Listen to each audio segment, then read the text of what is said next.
नमस्कार, मैं हूं आपके साथ मयंक। तो देखिए, आज जंग का छठा दिन है और पिछले 24 घंटों में क्या बड़े अपडेट हुए हैं और कैसे अब ईरान छठे दिन होते होते अमेरिका और इजराइल पर भारी पड़ता दिखाई दे रहा है। देखिए, ये दावा मैं बिल्कुल बड़ा सोच समझ के कर रहा हूं कि आखिर कैसे ईरान 6 दिनों के अंदर अमेरिका पे और इजराइल पर भारी पड़ रहा है। इसके बारे में मैं आपको वो सारे फैक्ट्स बताऊंगा, वो सारे डेवलपमेंट पूरे सऊदी अरब से लेके इजराइल में किस तरह से ईरान के हमले हुए हैं और अब हालात कैसे हैं। सबसे बड़ी खबर, जो बात मैंने कही कि ईरान भारी पड़ रहा है, इसका सबसे बड़ा और पहला सबूत, पहली खबर, अमेरिका के सेंट्रल कमांड ने, यानी कि वो कमांड जो कि ईरान पर हमलों को देख रही है, मॉनिटर कर रही है, वो अंजाम दे रही है। सेंट्रल कमांड की तरफ से पेंटागन से रिक्वेस्ट की गई है कि हमें और सैनिक चाहिए, हमें और हथियार चाहिए और ये जंग अब 100 दिनों से ज्यादा चल सकती है। डोनाल्ड ट्रंप कह रहे थे 4 हफ्ते में खत्म कर देंगे, पहले कहा जा रहा था 5 दिन में खत्म कर देंगे। अब अमेरिकी सेना का सेंट्रल कमांड ने पेंटागन को अमेरिका में रिक्वेस्ट भेजी है कि भैया और हथियार भेजिए, डिफेंस मिसाइल्स भेजिए, सैनिक भेजिए, सब कम पड़ गए हैं। और कहा जा रहा है कि कम से कम 100 दिन तो अमेरिकी सैनिक मान के चल रहे हैं कि 3 महीने का हिसाब तो हो गया, कम से कम 3 महीना जंग चलेगी, ये सेंट्रल कमांड कह रहा है। यानी आप सोचिए, जब अमेरिका की, दूसरे शब्दों में हम कहें, अमेरिका की सेना ये मान चुकी है कि ईरान को रोकना नामुमकिन है। ये पहला सबूत इस बात का। अब देखिए, आगे बढ़ते हैं, पहले इजराइल की बात करते हैं। सेंट्रल इजराइल में ऐसी तबाही मची है जो शायद इजराइल के इतिहास में पहले कभी नहीं देखी गई। पहली जो स्ट्राइक कल रात को बताया जा रहा है कि करीब 40 मिसाइलें गिरी हैं इजराइल के ऊपर। मैं फायर करने वाली मिसाइल्स की बात नहीं कर रहा हूं, 40 मिसाइल्स जमीन पर गिरी हैं इजराइल में। और भयंकर तबाही किन किन इलाकों में, सेंट्रल इजराइल जो है वो तो निशाने पे है। तेल अवीव में सिर्फ तेल अवीव में 40 मिसाइल्स गिरी हैं। ऐसी बातें कही जा रही हैं कि तेल अवीव के ऊपर 40 मिसाइल स्ट्राइक हुई हैं। और इसमें अगर हम पिछले 48 घंटे की बात करें तो इजराइल में 1000 से ज्यादा इमारतें जो हैं वो तबाह हो चुकी हैं। यानी कि आप देखिए, जिस तरह से खबरें आ रही हैं, आप एक बात को पहले तो अच्छे से समझ जाइए कि आपको तमाम तरह की खबरें मिलेंगी कि ईरान में जो है वो ईरान में स्ट्राइक्स हो रही हैं, तेहरान में स्ट्राइक हो रही हैं और एयर डिफेंस तबाह कर दिया गया है ईरान का, और फाइटर जेट्स पर हमले हो रहे हैं। इस तरह की खबरें आ रही हैं। डोनाल्ड ट्रंप पीसी कर रहे हैं, कभी जो है मार्को रूबियो पीसी कर रहे हैं, अमेरिका के रक्षा मंत्री पीट हेग्सेट जो है हर दिन आके पीसी कर लेते हैं, और अब तो उनके जो डैन केन है, चीफ ऑफ जॉइंट स्टाफ, वो भी पीसी कर रहे हैं। देखिए, ये सब इसीलिए करना पड़ रहा है ताकि ये दिखाने की कोशिश की जाए कि हम जो है ईरान पे भारी हैं, जबकि हकीकत उल्टी है, भारी ईरान पड़ रहा है। मैं आपको सबूत दे रहा हूं, उसकी जो खबरें आ रही हैं वो बता रहा हूं आपको, जो दावे चल रहे हैं। 40 मिसाइल्स की बात करी हमने, तेल अवीव पे गिरी, 1000 इमारतें तबाह होने का मतलब आप समझ रहे हैं, सैकड़ों लोगों की मौत की खबर है इजराइल से, जो कि नंबर सामने ही नहीं है। 1000 इमारतें गिरेंगी, आप सोचिए उसका क्या अंजाम होगा। और 40 मिसाइल एक रात में बरस गई हैं। दावा हो रहा है 40 मिसाइल तेल अवीव और उसके आसपास कल गिरी है रात को। अब आप सोचिए कि कितनी बड़े स्तर पर, ये मैं तेल अवीव की बात कर रहा हूं, सिर्फ तेल अवीव में 40 मिसाइल गिरी हैं, बाकी को छोड़ दीजिए आप, हिसाब कहां पे क्या है। इमारतें धू धू कर जल रही हैं। जो तस्वीरें आ रही हैं, देखिए, कई तस्वीरें ऐसी हैं जो कि ऐसे सोर्सेज से आती हैं कि जब तक कंफर्म नहीं होती हम आपको नहीं दिखा सकते, क्योंकि एक क्रेडिबिलिटी होती है कि भाई हाँ, जब पुख्ता हो जाएगी तभी आपको दिखाएं। सही होती हैं तस्वीरें, लेकिन जब तक हम कंफर्म नहीं करते आपको दिखा नहीं पाते। सैकड़ों ऐसी इमारतें हैं तेल अवीव में जो रात भर जलती रहीं। अब आगे बढ़िए, सैकड़ों मौतों की खबर है, नंबर जैसी मेरे पास आएगा मैं आपको बताऊंगा। इसके अलावा 20 अमेरिकी बेस ऐसे हैं, पिछले 48 आवर्स में 20 अमेरिकी बेस ऐसे हैं मिडिल ईस्ट में जिस पर सीधी मिसाइल्स गिरी है, सीधा मिसाइल स्ट्राइक हुई है। और अमेरिका का डिफेंस सिस्टम पूरी तरह से नाकाम साबित हो रहा है, चाहे थार्ड हो चाहे पेट्रियट हो।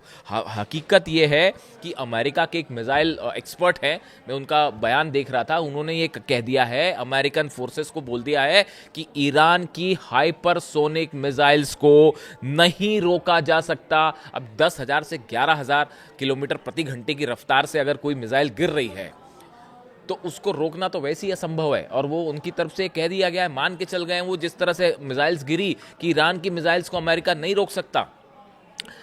नतीजा जो डिफेंस मिसाइल्स हैं एक तो वो भी खत्म हो रही है अमेरिका की। देखिए ये भी खबर है, ये दो तरफ से गेम चल रहा है, माइंड गेम चल रहा है। एक तरफ अमेरिका ये दावा कर रहा है कि ईरान की मिसाइल्स खत्म हो रही है।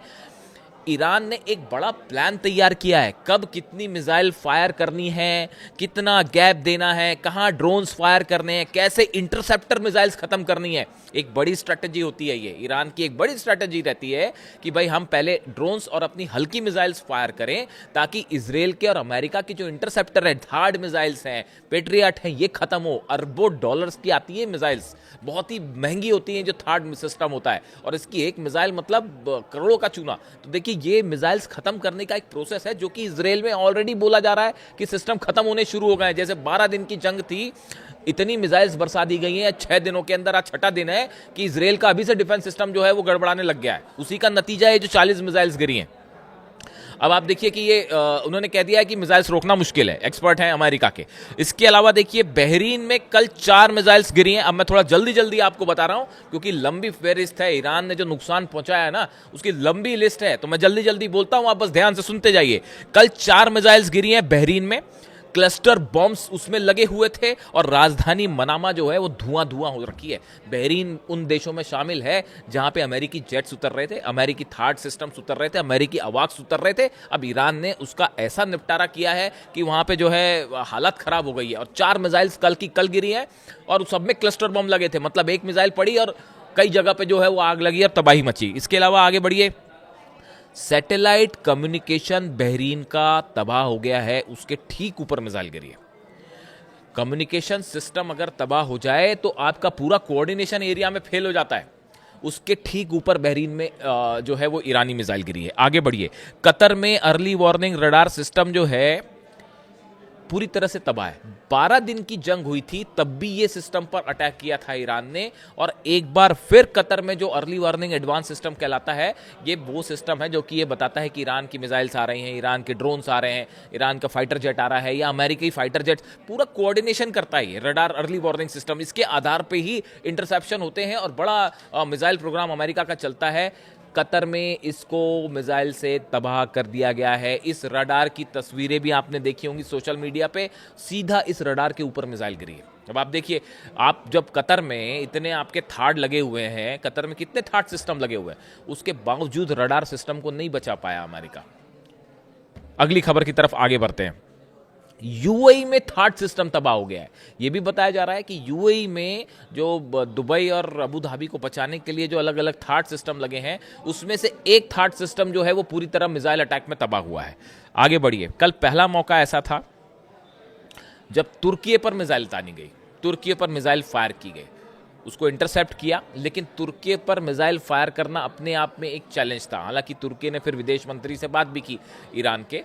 तो अब आप समझिए, ईरान का कहना ऐसा है कि हमारी 21 यूनिट्स हैं, ईरान की जो सेना है उसको 21 पार्ट में डिवाइड कर दिया गया है, 21 कमांडर्स तय कर दिए गए हैं, उन 21 यूनिट्स पर मिसाइल्स दे दी गई हैं और सबको कह दिया है अब इसको मारते रहिए जब तक आपको रोका ना जाए। कोई कम्युनिकेशन ही नहीं है। वो 21 आर्मी की यूनिट्स, एयरफोर्स की यूनिट्स, मिसाइल यूनिट्स अलग अलग बढ़ चुकी हैं, उसके 21 कमांडर हैं और वो सब के सब मिसाइल दाग रहे हैं और अब अंत तक मिसाइल दागी जाएगी। जब गलती की थी सुप्रीम लीडर पर हमला करने की तो नतीजा भी भुगतना पड़ेगा। अब ये ऑल आउट वॉर, ये इनसे कम्युनिकेशन ही नहीं है, वो फ्री हैं, फ्री हैंड है उनको कि आप मिसाइल मारिए, जो होगा देखा जाएगा। तो वो हमले हो रहे हैं, अब वो कैसे रुकेंगे? अब्बास अराक्ची विदेश मंत्री कह रहे हैं हमारे हाथ में नहीं है रोकना, अभी हमारे हाथ में नहीं है, अब तो ये जंग है और चल रही है, जब तक चल रहा है मामला चलेगा। इसके अलावा आगे बढ़िए आप, ईरान ने इजरायली F-35 जेट को मार गिराने का दावा किया है। ये डेवलपमेंट, ये पिछले 24 घंटे के सब डेवलपमेंट बता रहा हूँ। एक F-35 जेट ईरान के अंदर हमला करने के दौरान मार गिराया गया है, ऐसी खबरें हैं तेहरान से। और ईरान का दावा है कि हमने F-35 इजरायली जेट को मार गिराया गया, यानी इस तरह की भी जो खबरें चल रही है ना, कुछ जो डोनाल्ड ट्रंप कह रहे थे कि हमने उनका डिफेंस सिस्टम पूरी तरह से तबाह कर दिया है, तो ये अमेरिका के भी कई दावे ऐसे हैं। अगर F-35 जेट गिरा है तो फिर कैसे ईरान का डिफेंस सिस्टम पूरी तरह तबाह हुआ? ये बात सच है कि तेहरान में बड़े हमले हो रहे हैं और रेसिडेंशियल इलाकों पे भी हमले हो रहे हैं, बड़े हमले हो रहे हैं, जिसकी तस्वीरें भी सामने आ रही है। लेकिन ऐसा भी नहीं है कि जो है अगर F-35 जेट गिर रहा है तो उसकी तो कोई वजह होगी। आगे बढ़िए। इसके अलावा बताया जा रहा है कि इराक में भी रडार सिस्टम पूरी तरह से तबाह है। पिछले 24 घंटे के अंदर इराक पर जो मिसाइल्स फायर की गई, उसमें से भी एक मिसाइल ने इराक में रडार सिस्टम को हिट किया। देखिए, मैं आपको बता रहा हूँ, इसमें बड़ी टेक्निकल इंपॉर्टेंस है इसका, कि थार्ड सिस्टम यूएई में तबाह हो जाता है, कतर में रडार तबाह हो जाता है, इराक में भी रडार सिस्टम को। आप देखिए किस प्रिसीजन के साथ जो है वो ईरान के अटैक हो रहे हैं। भले ऐसा लग सकता है, भाई देखिए अली खामेनी साहब शहीद हुए हैं तो उनको वो एक बड़ा झटका है, पूरी दुनिया के लिए झटका है, ईरान के लिए क्या, तो वो है ही। लेकिन उसके बाद अगर कोई ये सोचता है, या जो खबरें देख के आप ये सोच सकते हैं कि भाई अब क्या होगा, क्या ईरान हार रहा है, ऐसा बिल्कुल नहीं है। इन हमलों के नेचर देखिए आप, हर एक्सपर्ट समझ रहा है इस बात को, जो मिसाइल मामलों का जानकार है, वो ये जो हमलों की लिस्ट आ रही है, इसको देख के समझ रहा है कि ईरान की मिसाइल्स बड़ी ही एक्यूरेसी के साथ और प्लानिंग के साथ फायर हो रही है। इसके अलावा आप आगे बढ़िए। इरबिल का जो बेस है, जो इरबिल में अमेरिकन बेस है, उस बेस के ऊपर कई मिसाइल्स गिरी हैं और वहाँ फाइटर जेट खड़े थे, और खबरें हैं कि इरबिल बेस का जो रनवे होता है वो पूरी तरह से ख़त्म है। उस रनवे के ऊपर जो है वो मिसाइल्स गिरी हैं, यानी वहाँ से अब फ्लाइट टेक ऑफ नहीं हो सकती। F-35 जेट्स जो है वहाँ से टेक ऑफ नहीं कर सकते। खबरें और सुनिए आप, सऊदी में फिर से कल अरामको की ऑयल रिफाइनरी पर हमला हुआ है। पहले हमला हुआ था 2 दिन पहले, आपने आग की तस्वीरें देखी होंगी, सबसे बड़ी रिफाइनरी सऊदी की धू धू के जल रही थी। अब उसके बाद जो है वहाँ पे कल फिर से हमला हुआ। ये संदेश है कि अरामको ऑयल जो है, इसका बड़ा महत्व ये है कि आप देखिए करीब 5% दुनिया का ऑयल जो है वो इसी यहाँ से सप्लाई होता है। और अगर इसकी तबाही हो जाती है, इस एक ऑयल रिफाइनरी की तबाही हो जाती है, तो ऑयल प्राइस तेज़ी से आगे बढ़ने लगेंगे। तो ये अपने आप में एक बड़ा झटका होगा। इसके अलावा आप देखिए, सऊदी में प्रिंस सलमान की सुरक्षा बढ़ा दी गई है। सऊदी क्राउन प्रिंस की सुरक्षा अब तक की सबसे पुख्ता सुरक्षा व्यवस्था कर दी गई है। उन पर कभी भी हमला हो सकता है, इस तरह के इनपुट हैं, इस तरह की खबरें। इसके अलावा आप जॉर्डन में आ जाइए। जॉर्डन में बताया जा रहा है कि पिछले 24 घंटे के अंदर 5 बार ड्रोन अटैक हुए हैं, यानी 5 लेयर्स आई ड्रोन की। एक ग्रुप में कई सारे ड्रोन आते हैं, वो ईरान का तरीका है हमला करने का, कि एक साथ कई ड्रोन आते हैं, आप कितनों को रोकोगे, गिरने तय हैं। बताया जा रहा है कि 5 लहरें आई ड्रोन्स की, जिसने जॉर्डन पर बड़ी बेस पर बड़ा नुकसान पाया। जॉर्डन वही उन्हीं देशों में शामिल है जिसमें सबसे पहले जो है F-35, F-16 और अवाक्स और ना जाने क्या क्या तामझाम उतरे थे। अब उस बेस पे जो ऐसी तबाही मची है कि वो आप देखते रह जाए, वहाँ की तस्वीरें आई। इसमें से बहुत सारी जानकारी आप ये, पहली बात तो जंग कब रुकेगी ये नहीं पता, किसी को नहीं पता जंग कब रुकेगी। ऐसा फंस चुका है अमेरिका कि अब यहाँ से ये ऐसा है कि इसमें वन वे है, अब वापस आना मुश्किल हो जा रहा है कि कैसे इससे बचाया जाए, जान कैसे छुड़ाई जाए। तो अब ये जब भी ख़त्म होगा तो उसके बाद आप तस्वीरें, असली चीज़ें निकल कर सामने आएंगी कि कितनी तबाही हुई थी। इसके अलावा साइप्रस पे हमले हो ही रहे हैं, वो आप देख ही लिया आपने, साइप्रस पर भी मिसाइल कर रही हैं। इसके अलावा देखिए 2 बड़ी अहम चीज़ें और हैं।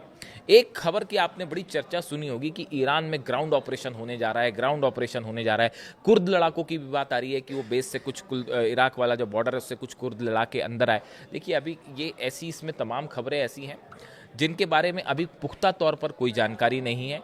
अमेरिका और इजराइल का कोई ग्राउंड ऑपरेशन फिलहाल ईरान में ना हो रहा है, ना दूर दूर तक संभव है। अगर अमेरिकन फोर्सेस ईरान में उतरती हैं या इजराइल के सैनिक वहां पे उतरने की कोशिश करते हैं, तो आईआरजीसी का कहना है, ईरान की सेना का कहना है, आप आओ यहाँ पे, पहली बात तो आपको उतरने नहीं दिया जाएगा, और अगर आप आ गए तो एक भी सोल्जर वापस नहीं जाएगा। ये ईरान की सेना का कहना है कि ग्राउंड ऑपरेशन करने की अमेरिका और इजराइल हिम्मत भी नहीं कर सकता। दूसरी जो खबर है जिसकी बार बार चर्चा हो रही है, और वो ये है कि कुर्द लड़ाकों वाली, इसमें कई सारे अपडेट हैं, इससे जुड़ी जानकारियां अभी सामने आनी बाकी हैं कि क्या वाकई इस तरह का कोई हमला कुर्द लड़ाकों ने करने की कोशिश की है। इससे जुड़ा अगर कोई अपडेट होगा वो मैं आप तक पहुंचाऊंगा। इसी बीच ईरान की तरफ से बड़ा दावा है कि हमने 24 घंटे में 100 अमेरिकन सोल्जर्स मार दिए हैं। अगर इससे जुड़ा कोई नंबर फिगर सामने आएगा तो मैं आपके पास ज़रूर लाऊंगा। लेकिन जिस तरह से तबाही हो रही है, इससे एक बात तो साफ है कि जो नंबर्स अमेरिका बता रहा है उससे कहीं ज़्यादा सोल्जर्स की कैजुअलिटी हुई होगी और कई सारे सैनिक घायल हुए होंगे जो नंबर्स बताए जा रहे हैं। ऐसे ही इजराइल का भी हाल है, इजराइल में भी बताया जा रहा है कि बड़े स्तर पर जो है वो सैनिकों की कैजुअलिटी हुई है। तो देखिए एक लंबी लिस्ट है, मैंने आपको कहा था मैं आपको 24 घंटे के सारे अपडेट बताऊंगा। ये अपडेट्स मैंने आपके सामने रखे हैं, और फिलहाल हकीकत ये है कि छठे दिन आते आते ईरान जो है वो भारी पड़ने लगा है। अगली खबर में 1-2 और बड़े खुलासे अगले वीडियो में। फिलहाल इतना ही, थैंक यू सो मच।